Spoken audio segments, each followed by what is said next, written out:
Hello friends, તમારું સ્વાગત છે અમારી ચેનલ સિમ્પલ ગુજરાતી રસોઈમાં। તો આજે આપણે બનાવવાનો છે સૂજીનો એકદમ નવો નાસ્તો। તે પણ ફક્ત 10 જ મિનિટમાં બનીને તૈયાર થઈ જશે અને એટલો ચટપટો બનીને તૈયાર થાય છે ને કે વારંવાર આ જ નાસ્તો બનાવવાની ડિમાન્ડ થશે। ખાસ કરીને આ નાસ્તો બાળકોને ખૂબ જ પસંદ આવે છે કેમ કે એકદમ ટેસ્ટી અને ક્રિસ્પી બનીને તૈયાર થાય છે। તો નાસ્તો બનાવવા માટે અહીં મેં 1 બાઉલ સૂજી લઈ લીધી છે। હવે તેની સામે મેં અડધા બાઉલ જેટલો ઘઉંનો લોટ લીધો છે। ઘઉંનો લોટ એડ કરવાથી નાસ્તો છે ને તે વધુ ક્રિસ્પી થાય છે અને એકદમ પોચો રૂ જેવો બનીને તૈયાર થાય છે। હવે તેમાં સ્વાદ અનુસાર મીઠું એડ કરી દઈશું। અહીં મેં ચીની ફ્લેક્સ લીધા છે તે એડ કરી દઈશું। 1 ચમચી સફેદ તલ એડ કરી દઈશું। હવે સારી રીતના મિક્સ કરીને 2 ચમચી જેટલો એક બાઉલમાં આપણે લોટ આ જે બેટર બનાવેલ છે તે લઈ લઈશું। આ બેટરનો ઉપયોગ આપણે જ્યારે નાસ્તો બનાવશું ત્યારે તેની જરૂર પડશે એટલે તેને સાઈડમાં રાખી દઈશું। અને હવે આ લોટમાં આપણે થોડું પાણી એડ કરીને તેનો આપણે જેવો નોર્મલ રોટલી બનાવતો હોય છે તેવો લોટ બાંધીને તૈયાર કરી લઈશું।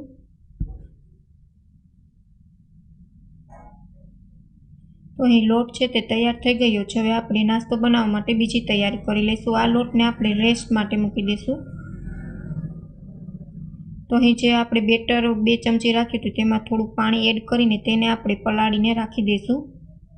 નાસ્તો બનાવશું ત્યારે આ બેટરની આપણે જરૂર પડશે।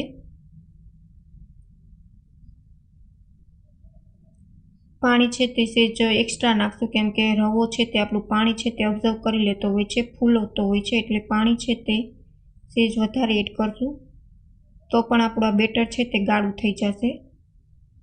હવે બેટર તૈયાર થઈ ગયું છે। હવે આપણે નાસ્તો બનાવવા માટે અહીં મેં 2 નંગ બટેકા લીધા હતા તે બોઇલ કરીને તૈયાર કરી લીધા છે। બટેકા ઠંડા થઈ ગયા છે। હવે તેને આપણે મેશ કરી લઈશું।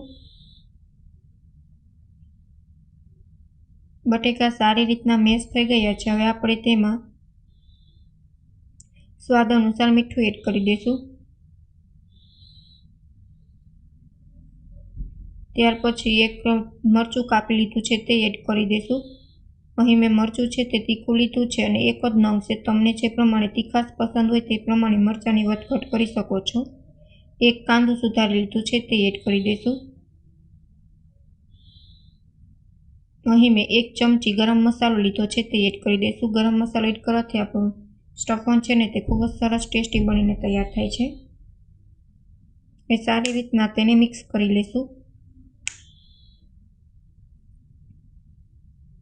હવે આપણું સ્ટફન છે તે નાસ્તા બનાવવા માટે તૈયાર થઈ ગયું છે। હવે આપણે જે લોટ તૈયાર કર્યો તો તેના આવી રીતના મોટા લોહી લઈને આપણે વેલણની મદદથી તેને વણી લઈશું। એકદમ પાતળું નહીં, જાડું નહીં તેવું વણવાનું છે।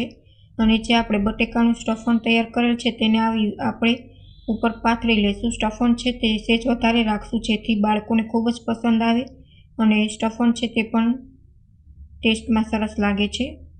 હવે આવી રીતના રોલ વાળી લઈશું। પછી હાથની મદદથી તેને સારી રીતના આપણે પછી ફેટી લઈશું જેથી રોલ છે તે મસાલો સારી રીતના આપણા રોલમાં પથળાઈ જાય। હવે છરીની મદદથી આવી રીતના નાના તેને કાપીને ટુકડા કરી લઈશું।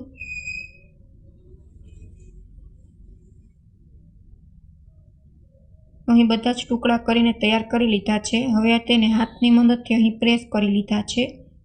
આવી રીતના લોહી લઈને હાથની મદદથી પ્રેસ કરી લેવાના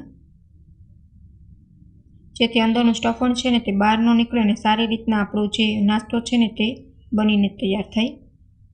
હવે બધું જ લોહી આવા આપણા બનાવીને નાસ્તો છે તે તૈયાર કરી લીધો છે, તમે જોઈ શકો છો। હવે તેલ છે તે ગરમ થવા માટે મૂકી દીધું છે। ત્યાર પછી આપણે નાસ્તો બનાવી લઈશું। તો અહીં સાઈડ પર તેલ છે તે ગરમ થઈ ગયું છે। આપણું જે બેટર હતું તે પણ તમે જોઈ શકો છો રવો હતો એટલે ફૂલાઈ ગયો છે અને ગાઢું થઈ ગયું છે। હવે આપણે તે ડીપ કરીને તેને તળી લઈશું। આવી રીતના ડીપ કરવાથી નાસ્તો સરસ ટેસ્ટી બને છે અને અંદરનું સ્ટફન છે ને તે બહાર નથી નીકળતું। એકદમ બ્રાઉન થાય ને ત્યાં સુધી આપણે તેને ફ્રાય કરી લઈશું। જો તમને અમારી રેસીપી ગમે તો ચેનલને લાઈક કરજો, શેર કરજો અને સબસ્ક્રાઈબ કરજો અને કમેન્ટમાં જરૂર કમેન્ટ કરીને જણાવજો કે તમને અમારી રેસીપી કેવી લાગી। તો બ્રાઉન થાય ત્યાં સુધી તેને સારી રીતના તળી લઈશું। 2 થી 3 વાર ઝારાની મદદથી તેને પલટાવી લઈશું। તો આ તમે જોઈ શકો છો એકદમ ક્રિસ્પી આપણો નાસ્તો છે તે બનીને તૈયાર થઈ ગયો છે।